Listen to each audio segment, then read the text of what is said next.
নমস্কার, ইচ্ছে ডানায় আপনাদের সকলকে স্বাগত জানিয়ে আরও একটি নতুন ব্লগ শুরু করছি।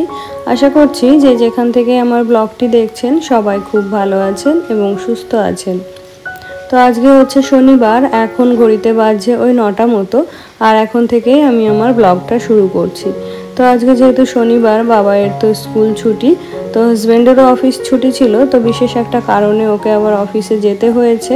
তো আজকে একটু আগেই বেরিয়েছে, তো সেই জন্য সকালে আর ব্রেকফাস্ট করেনি।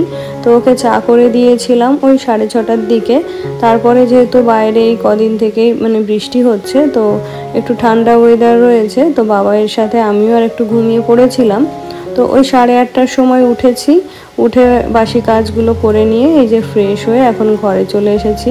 তো ঠাকুর ঘরের কাজটা কমপ্লিট করে তারপরে আর কি রান্নাঘরে যাব। তো রান্নাঘরে যাওয়ার আগে যে কাজটা আমি করে থাকি, যে চুলটাকে ঠিকঠাক করে বেঁধে নিই আর একটু সানস্ক্রিন অ্যাপ্লাই করে নিই, তো সেটাই করে নিলাম। আর এখন এই যে চলে এলাম ঠাকুর ঘরের কাজটা করতে। তো ঠাকুর ঘরটা ক্লিন করে ফুলটা তুলে রেখে তারপরে যাব রান্নাঘরে। তো এখন পুজোটা আর দেবো না, যেহেতু স্নান করিনি। তো রান্নাটা কমপ্লিট করে একবারে স্নান করে ফ্রেশ হয়ে নেব। আর এই দেখুন, বাইরে তো মুষলধারে বৃষ্টি পড়ছে। তো আমাদের আজকে একটা জায়গায় যাবার প্ল্যান রয়েছে, তো এইভাবে বৃষ্টি নেমে থাকলে বোধহয় সেই যাওয়াটা আর সম্ভব হবে না। তো এই যে রাতে যে বাসনগুলো বাস্কেটের মধ্যে ছিল সেগুলো এখন গুছিয়ে রাখবো, এতে করে কাজ করতে কিন্তু অনেক সুবিধা হবে। বাস্কেটটাও খালি হয়ে যাবে, আর যা টুকটাক জিনিসপত্র ধোয়া হবে সেগুলোও রাখা হবে। আবার কিন্তু যে জিনিসটা প্রয়োজন সেটাও কিন্তু আমি ঠিকঠাকভাবে পেয়ে যাব। তো এই যে বাসনগুলো গুছিয়ে নিলাম, এবার এই যে চালটাও ভিজিয়ে রেখেছিলাম, এটাকেও এখন ভালো করে ধুয়ে নেব। তো চালের মতো ডালটাও কিন্তু আমি একই রকমভাবে 3-4 মিনিট ভিজিয়ে রেখে তারপরে ধুই, এতে করে চাল ডালের যে নোংরাটা থাকে সেটা কিন্তু খুব সহজেই বেরিয়ে যায়। তো আজকে যেহেতু সকালে হাজব্যান্ডকে অফিসে ছুটতে হলো, আর বাইরেও যেহেতু অনবরত বৃষ্টি চলছে, তো বাজারটাও সেইভাবে করা হয়নি। তো আমার ঘরে যেগুলো অ্যাভেলেবেল আছে ওগুলো দিয়েই রান্নাটা করব। তো নিরামিষ খাবার আমরা সবাই খেতেই পারি, কিন্তু বাবাইয়ের জন্য খুব অসুবিধা হয়ে যায়। ও এমন একটা বেলা নেই যে মাছ বা মাংস এগুলো বা ডিম এগুলো ছাড়া খাবার খেয়েছে। তো ওর খুব একটা বাজে অভ্যাস তৈরি করে ফেলেছি বলতে গেলে, আমরাই করেছি। তো ও মাছ মাংস ডিম এগুলো ছাড়া কিন্তু কোনো খাবারই খেতে পারে না। তো সেই মতো আর কি ওর জন্য ডিম টিম কিছু একটা করে নেব, আর আমাদের জন্যও কিছু একটা করে নেব। তো এই যে রান্নাটা বসিয়ে দিয়ে তারপরে বেডরুমে চলে এলাম। তো আজকে যেহেতু ওই যে একটু ঠান্ডা ওয়েদার, তো বাবাই তো ঘুমই ভাঙছে না, ও এখনও ঘুমোচ্ছে। তো ওকে ঘুম থেকে তোলানোর জন্যই আর কি এলাম ঘরে, আর সেই সঙ্গে ঘরটাকেও একটু ক্লিন করে নেব। তো আজকে ওই যে বললাম একটা জায়গায় যাবার আছে, তো সেই জন্যই আর কি আস্তে আস্তে করে সমস্ত কাজ কমপ্লিট করে নেব। তারপরে আর কি হাজব্যান্ড ফিরলে ওর সঙ্গে বেরোবো। তো আজকে যেহেতু ছুটির দিন, সবাই একটু দেরি করে ঘুম থেকে উঠবে। তো খাওয়া দাওয়া ব্রেকফাস্ট লাঞ্চ ডিনার সব কিছুই একটু দেরি করে হবে। তো সেই জন্যই আর কি অতটাও তাড়া নেই, ওই ধীরে সুস্থে করছি সব কিছু। তো আমরা যারা হোম মেকার রয়েছি তারা কিন্তু সংসারের সমস্ত দায়িত্ব কর্তব্য পালন করতে গিয়ে বা সবাইয়ের ভালো খারাপের দিকটা দেখতে গিয়ে নিজেদের দিকটাই কিন্তু ভাবতে ভুলে যাই। নিজের কোনটা ভালো লাগে, কোনটা খেতে ভালোবাসি, কোথায় যেতে ভালোবাসি, কি পড়তে ভালোবাসি, সমস্ত কিছুই কিন্তু ভাবতে ভুলে যাই বা অতটাও গুরুত্ব দিই না। তো এরকম করলে না জীবনে একঘেয়েমি চলে আসে। আর এই একঘেয়েমিটা কাটিয়ে ওঠার জন্য আমাদের জীবনে কিন্তু একটু পরিবর্তন আনা দরকার। তো সবার ভালো মন্দ দেখার পাশাপাশি আমরা কিন্তু নিজেদের ভালো মন্দর দিকটাও অবশ্যই দেখব। তো কারণ হলো সবার আগে কিন্তু নিজেকে ভালো রাখতে হবে, নিজের মন শরীর সমস্ত কিছুই ভালো রাখতে হবে। আর আমরা নিজেরা যদি ভালো থাকি তাহলে কিন্তু আমরা অন্যকেও ভালো রাখতে পারবো। তো এতগুলো কথা কেন বললাম তারও একটা কারণ রয়েছে। তো কাল হাজব্যান্ড অফিস থেকে ফেরার পর যখন আমরা দুজন গল্প করছিলাম, তখন হাজব্যান্ড আমাকে একটা প্রপোজাল দিল যে সিনেমা দেখতে গেলে কেমন হয়। তো আমি বললাম ঠিক আছে চলো, অনেক দিন সিনেমা হলে গিয়ে সিনেমা দেখা হয় না। তো যদি শনিবার দিন সম্ভব হয় তাহলে আমরা দুজন যাব। তো সেই মতো প্ল্যান করে টিকিটটাও কাটা হয়েছে। তো সেই মতো আজকেও আমরা সিনেমা হলে গিয়ে সিনেমা দেখার কথা ভাবছি। তো লাস্ট যে কবে সিনেমা হলে গিয়ে সিনেমা দেখেছি সেটা ভুলে গেছি।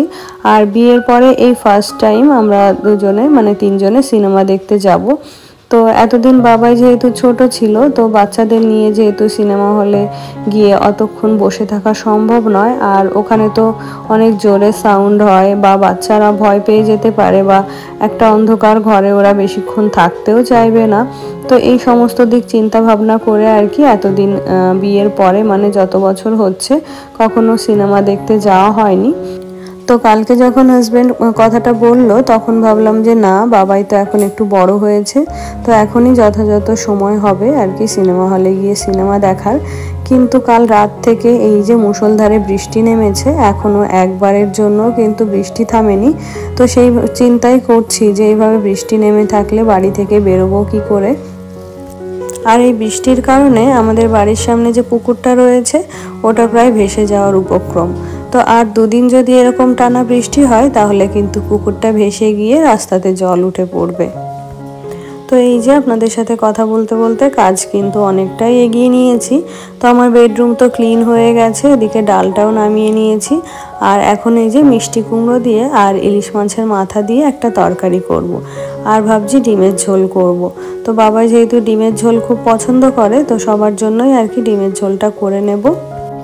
তো যেটা বলছিলাম আর কি, যে আমরা হাউসওয়াইফ বলে বা হোম মেকার বলে আমাদের কি কোনো ভালো লাগা খারাপ লাগা থাকতে পারে না, বা কোনো ইচ্ছে শখ আহ্লাদ এগুলো থাকতে পারে না? অবশ্যই থাকতে পারে। আর সেই কথা ভেবেই আজকে ওই যে আবারও একটা ইচ্ছে পূরণ বা শখ পূরণ করতে যাচ্ছি। তো ওদিকে রান্নাটা বসিয়ে দিয়ে এখন চলে এলাম ঘরটা একটু ঝাড় দিতে। তো সকালে যদিও বাসি ঘর ঝাড় দিয়েছি, তো এখন যেহেতু ফার্নিচারগুলো একটু মুছে নিলাম, তো হালকা একটু ধুলো হয়েছে, তো সেটাই এখন ঝাড় দিয়ে নিচ্ছি।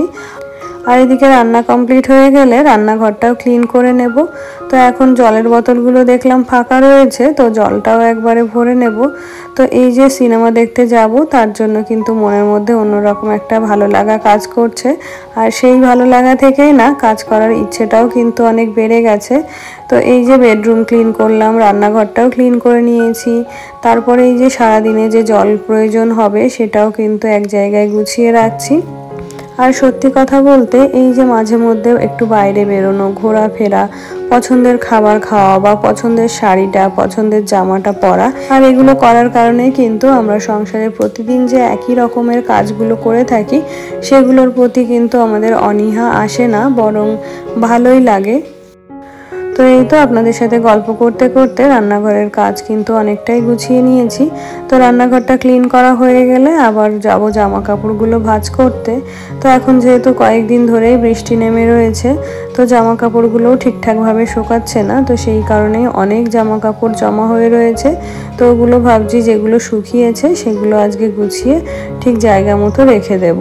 তো যেহেতু একদিনের জামা কাপড় শুকোতে 2-3 দিন লেগে যাচ্ছে, তাই আর কি অনেক জামা কাপড় একসাথে বাইরে বেরিয়ে যাচ্ছে। তো এই তো জামা কাপড়গুলো গুছিয়ে নিলাম, এগুলো এখন জায়গা মতো রেখে দেব। তো এখন ঘড়িতে ওই 12:30 মতো বাজছে। তো এই যে সংসারের সমস্ত কাজ কিন্তু এখন আমার কমপ্লিট। তো এখন স্নান করে পুজোটা কমপ্লিট করে একটু বই নিয়ে বসবো, কারণ কালকে তো রবিবার, কালকে আবার আমার কলেজে অ্যাসাইনমেন্ট জমা দেওয়ার লাস্ট ডেট। তো আজকে যেহেতু সিনেমা দেখতে যাব খুব একটা টাইম পাওয়া যাবে না, তো এখন যতটুকু টাইম আছে আর কি সেইটুকু টাইম বসলেই কিন্তু অ্যাসাইনমেন্টগুলো কমপ্লিট হয়ে যাবে। আর যতটুকু বাকি থাকবে ততটুকু রাতে এসে কমপ্লিট করে সানডেতে তাহলে ওগুলো জমা দিতে পারবো। তো এই যে নিজেকে এইভাবে ব্যস্ত রেখেছি বলেই কিন্তু ভালো থাকতে পেরেছি বা ভালো থাকতে পারছি। আর এই যে যদি নিজেকে এই সমস্ত কাজের মধ্যে বা পড়াশোনার মধ্যে ব্যস্ত না রাখতাম তাহলে কিন্তু আশেপাশের অনেক খারাপ চিন্তা আমাকে গ্রাস করে ফেলতো। তো যাই হোক, এখন ওই যে ঘড়িতে 4টে মতো বাজছে, আর দুপুরের খাওয়া দাওয়া কমপ্লিট করে এই যে আমরা বেরিয়ে পড়েছি। তো যেহেতু বৃষ্টি হচ্ছে তাই কিন্তু আমাদের পুরো রাস্তাতেই কিন্তু পুরো হাঁটুর নিচে পর্যন্ত জল আর কি। তো তারপরে এই যে বৃষ্টি টিষ্টি কাটিয়ে আমরা সিনেমা হলে পৌঁছে গেলাম, আর এখন আমরা আমাদের সিটটা নিয়ে নেব। তাহলে বন্ধুরা আজকের ব্লগটি তবে এই পর্যন্তই, দেখা হচ্ছে নেক্সট ব্লগে। ততক্ষণে আপনারা সবাই ভালো থাকবেন, সুস্থ থাকবেন। ধন্যবাদ।